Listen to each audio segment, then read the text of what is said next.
ఏంటయ్యా ఇది? ఒక మనిషిని ఆరాధిస్తే ఇంతలా ఆరాధిస్తారా? మీరే అన్నారు కదా సార్, మేమంతా సెంటిమెంటల్ ఫూల్స్ అని.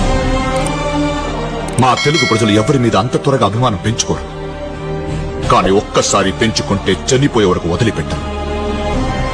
నాకొక్కసారి అతన్ని చూడాలనుంది.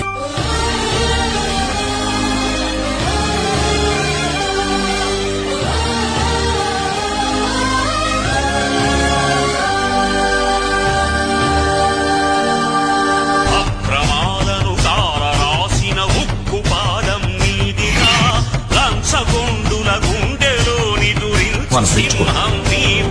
కానీ ఒక్కసారి పెంచుకుంటే చనిపోయే వరకు వదిలిపెట్టరు. నాకొక్కసారి అతన్ని